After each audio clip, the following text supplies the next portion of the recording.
Traité de la vraie dévotion à la Vierge Marie, préparation au règne de Jésus-Christ, de Saint Louis-Marie Grignon de Montfort, suite.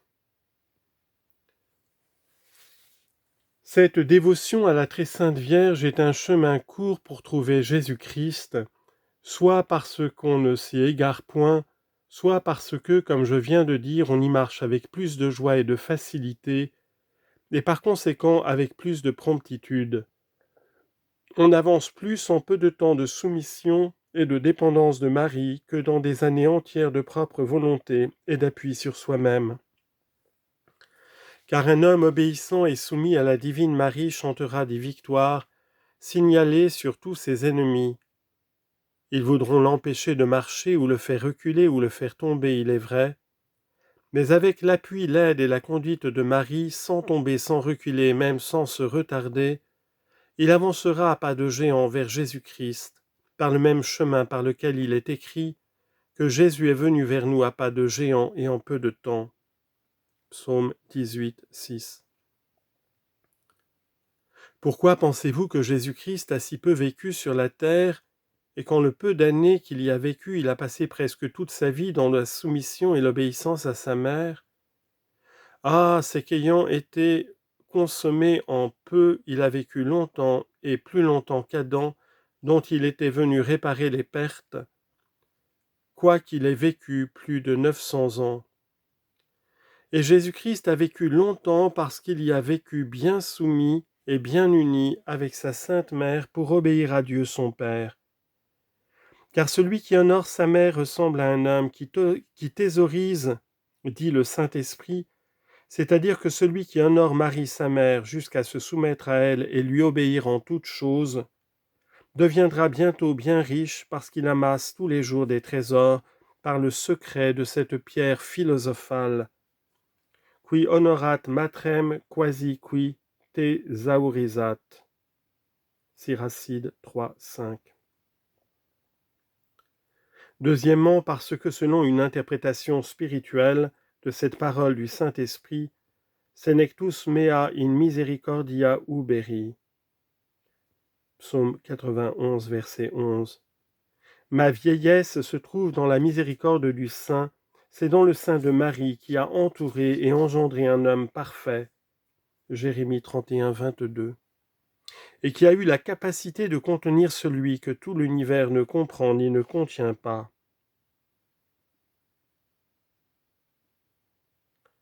C'est dans le sein de Marie, dis-je, que les jeunes gens deviennent des vieillards en lumière, en sainteté, en expérience et en sagesse, et qu'on parvient en peu d'années jusqu'à la plénitude de l'âge de Jésus-Christ. Éphésiens 4, 13. Cette pratique de dévotion à la très sainte Vierge est un chemin parfait pour aller s'unir à Jésus-Christ, puisque la divine Marie est la plus parfaite et la plus sainte des pures créatures, et que Jésus-Christ, qui est parfaitement venu à nous, n'a point pris d'autre route de son grand et admirable voyage. Le Très-Haut, l'incompréhensible, l'inaccessible, celui qui est, a voulu venir à nous, petits vers de terre qui ne sommes rien. Comment cela s'est-il fait? Le Très-Haut a descendu parfaitement et divinement par l'humble Marie jusqu'à nous sans rien perdre de sa divinité et sainteté, et c'est par Marie que les très petits doivent monter parfaitement et divinement au Très-Haut sans rien appréhender. L'incompréhensible s'est laissé comprendre et contenu parfaitement par la petite Marie, sans rien perdre de son immensité. C'est aussi par la petite Marie que nous devons nous laisser contenir et conduire parfaitement sans aucune réserve. L'inaccessible s'est approché, s'est uni étroitement, parfaitement et même personnellement à notre humanité par Marie, sans rien perdre de sa majesté. C'est aussi par Marie, sans rien perdre de sa majesté. C'est aussi par Marie que nous devons approcher de Dieu et nous unir à sa majesté parfaitement et étroitement, sans crainte d'être rebutés. Enfin, celui qui est a voulu venir à ce qui n'est pas, et faire que ce qui n'est pas devienne Dieu ou celui qui est. Il l'a fait parfaitement en se donnant et se soumettant entièrement à la jeune Vierge Marie, sans cesser d'être dans le temps celui qui est de toute éternité.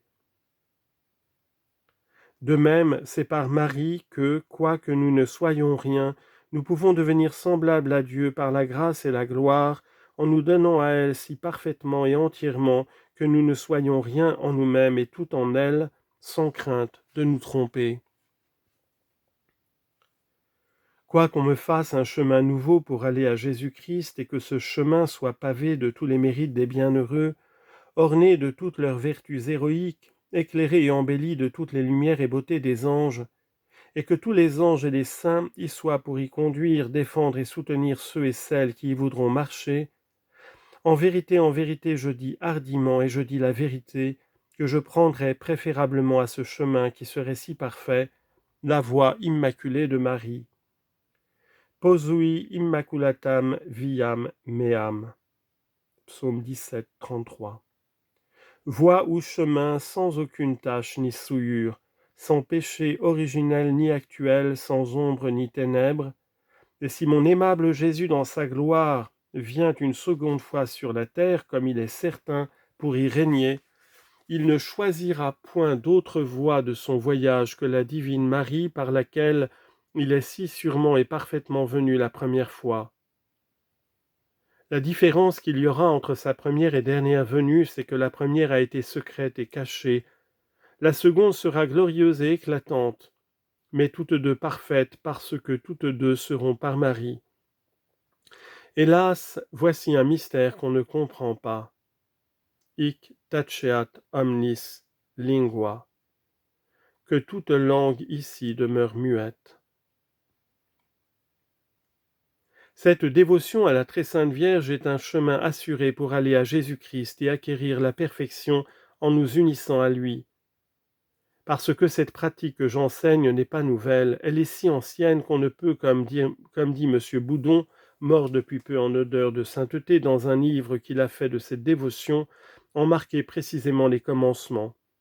Il est cependant certain que depuis plus de 700 ans, on en trouve des marques dans l'Église. Saint Odilon, abbé de Cluny, qui vivait environ l'an 1040, a été un des premiers qui l'a pratiqué publiquement en France, comme il est marqué dans sa vie.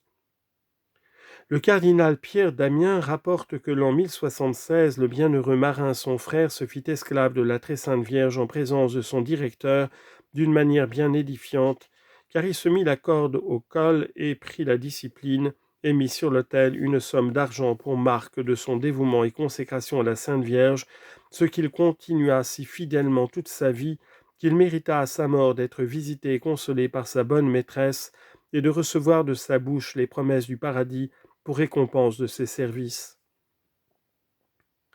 Césarius Bollandus fait mention d'un illustre chevalier Vautier de Birbach, proche parent des ducs de Louvain, qui environ l'an 1300 fit cette consécration de soi-même à la Sainte Vierge. Cette dévotion a été pratiquée par plusieurs particuliers jusqu'au XVIIe siècle, où elle est devenue publique. Le père Simon de Royas, de l'ordre de la Trinité, dit de la rédemption des captifs, prédicateur du roi Philippe III, mit en vogue cette dévotion par toute l'Espagne et l'Allemagne, et obtint à l'instance de Philippe III, de Grégoire XV, de grandes indulgences à ceux qui la pratiqueraient. Le révérend père de Los Rios, de l'ordre de Saint-Augustin, s'appliqua avec son intime ami le père de Royas à étendre cette dévotion par ses paroles et écrits dans l'Espagne et l'Allemagne. Il composa un gros volume intitulé Hierarchia Mariana, dans lequel il traite avec autant de piété que d'érudition de l'antiquité, de l'excellence et de la solidité de cette dévotion. Les révérends pères théatins au siècle dernier établirent cette dévotion dans l'Italie, la Sicile et la Savoie. Le révérend père Stanislas Fallacius de la Compagnie de Jésus avança merveilleusement cette dévotion dans la Pologne.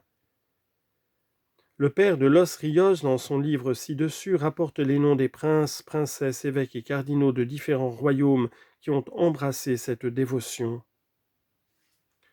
Le révérend père Cornelius à Lapide, aussi recommandable pour sa piété que pour sa science profonde, ayant reçu commission de plusieurs évêques et théologiens d'examiner cette dévotion, après l'avoir examinée mûrement, lui donna des louanges dignes de sa piété, et plusieurs autres grands personnages suivirent son exemple.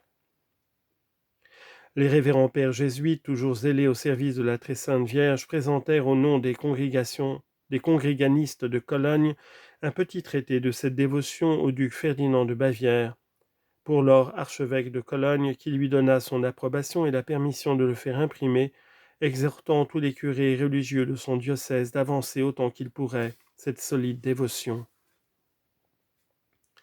Le cardinal de Bérulle, dont la mémoire est en bénédiction par toute la France, fut un des plus zélés à étendre en France cette dévotion malgré toutes les calomnies et persécutions que lui firent les hérétiques et libertins. Ils l'accusèrent de nouveautés et de superstitions, ils écrivirent et publièrent contre lui un écrit diffamatoire, ils se servirent ou plutôt le démon par leur ministère de 1000 ruses pour l'empêcher d'étendre cette dévotion en France. Mais ce grand et saint homme ne répondit à leurs calomnies que par sa patience et à leurs objections contenues dans leur libelle par un petit écrit où il les réfute puissamment, en leur montrant que cette dévotion est fondée sur l'exemple de Jésus-Christ, sur les obligations que nous lui devons et sur les vœux que nous avons faits au saint baptême. Et c'est particulièrement par cette dernière raison qu'il ferme la bouche à ses adversaires, leur faisant voir que cette consécration à la très sainte Vierge et à Jésus-Christ par ses mains n'est autre chose qu'une parfaite rénovation des vœux ou promesses du baptême. Il dit plusieurs belles choses sur cette pratique qu'on peut lire en ses ouvrages. On peut lire dans le livre de M. Boudon les différents papes qui ont approuvé cette dévotion, les théologiens qui l'ont examinée, et les persécutions qu'elle a eues et vaincues, et les milliers de personnes qui l'ont embrassée sans que jamais aucun pape l'ait condamnée. Et on ne le pourrait pas faire sans renverser les fondements mêmes du christianisme.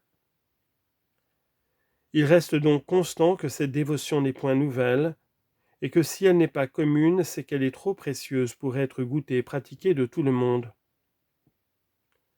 Cette dévotion est un moyen assuré pour aller à Jésus-Christ parce que le propre de la Sainte Vierge est de nous conduire sûrement à Jésus, comme le propre de Jésus-Christ est de nous conduire sûrement au Père éternel. Et que les spirituels ne croient pas faussement que Marie soit un empêchement pour arriver à l'union divine. Car serait-il possible que celle qui a trouvé grâce devant Dieu pour tout le monde en général et pour chacun en particulier fût un empêchement à une âme pour trouver la grande grâce de l'union avec lui ? Serait-il possible que celle qui a été toute pleine et surabondante de grâce, si unie et transformée en Dieu qu'il a fallu qu'il se soit incarné en elle, empêcha qu'une âme ne fût parfaitement unie à Dieu ? Il est bien vrai que la vue des autres créatures, quoique saintes, pourrait peut-être, en de certains temps, retarder l'union divine, mais non pas Marie, comme j'ai dit, et dirai toujours sans me lasser. Une raison pourquoi si peu d'âmes arrivent à la plénitude de l'âge de Jésus-Christ, c'est que Marie, qui est autant que jamais la mère de Jésus-Christ et l'épouse féconde du Saint-Esprit, n'est pas assez formée dans leur cœur. Qui veut avoir le fruit bien mûr et bien formé doit avoir l'arbre qui le produit. Qui veut avoir le fruit de vie, Jésus-Christ, doit avoir l'arbre de vie qui est Marie. Qui veut avoir en soi l'opération du Saint-Esprit doit avoir son épouse fidèle et indissoluble, la divine Marie, qui le rend fertile et fécond, comme nous avons dit ailleurs. Soyez donc persuadés que plus vous regarderez Marie en vos oraisons, contemplations, actions et souffrances, sinon d'une vue distincte et aperçue, du moins d'une vue générale et imperceptible, et plus parfaitement vous trouverez Jésus-Christ, qui est toujours avec Marie grand, puissant, opérant et incompréhensible, et plus que dans le ciel et en aucune créature de l'univers. Ainsi, bien loin que la divine Marie toute perdue en Dieu devienne un obstacle au parfait pour arriver à l'union avec Dieu, il n'y a point eu jusqu'ici et il n'y aura jamais de créature qui nous aide plus efficacement à ce grand ouvrage, soit par les grâces qu'elle vous communiquera à cet effet, personne n'étant rempli de la pensée de Dieu que par elle, dit un saint. Nemo cogitatione Dei repletur nisi perte. Soit par les illusions et tromperies du malin esprit dont elle vous garantira. Là où est Marie, là l'esprit malin n'est pas. Et une des plus infaillibles marques qu'on est conduit par le bon esprit, c'est quand on est bien dévot à Marie, qu'on pense souvent à elle et qu'on en parle souvent. C'est la pensée d'un saint qui ajoute que, comme la respiration est une marque certaine que le corps n'est pas mort, la fréquente pensée et invocation amoureuse de Marie est une marque certaine que l'âme n'est pas morte par le péché. Comme c'est Marie seule, dit l'Église, le Saint-Esprit qui l'a conduit, qui a seul fait périr toutes les hérésies, sola cunctas hereses interemisti in universo mundo. Quoique les critiques en grondent, jamais un fidèle dévot de Marie ne tombera dans l'hérésie ou l'illusion du moins formelle. Il pourra bien errer matériellement, prendre le mensonge pour la vérité et le malin esprit pour le bon, quoique plus difficilement qu'un autre, mais il connaîtra tôt ou tard sa faute et son erreur matérielle, et quand il la connaîtra, il ne s'opiniâtrera en aucune manière à croire et soutenir ce qu'il avait cru véritable. Quiconque, donc, sans crainte d'illusion qui est ordinaire aux personnes de raison, veut avancer dans la voie de la perfection et trouver sûrement et parfaitement Jésus-Christ, qu'il embrasse avec grand cœur, corde magno et animo volenti, confère 2 Maccabées 1,3, cette dévotion à la très sainte Vierge qu'il n'avait peut-être pas encore connue. Qu'il entre dans ce chemin excellent qui lui était inconnu et que je lui montre, excellentiorem viam vobis demonstro. 1 Corinthiens 12, 31. C'est un chemin frayé par Jésus-Christ, la sagesse incarnée, notre unique chef. Le membre, en y passant, ne peut se tromper. C'est un chemin aisé à cause de la plénitude de la grâce et de l'onction du Saint-Esprit qui le remplit. On ne se lasse point, ni on ne recule point en y marchant. C'est un chemin court qui en peu de temps nous mène à Jésus-Christ. C'est un chemin parfait où il n'y a aucune boue, aucune poussière, ni la moindre ordure du péché. C'est enfin un chemin assuré qui nous conduit à Jésus-Christ et à la vie éternelle, d'une manière droite et assurée, sans détourner ni à droite ni à gauche. Entrons donc dans ce chemin et marchons-y jour et nuit, jusqu'à la plénitude de l'âge de Jésus-Christ.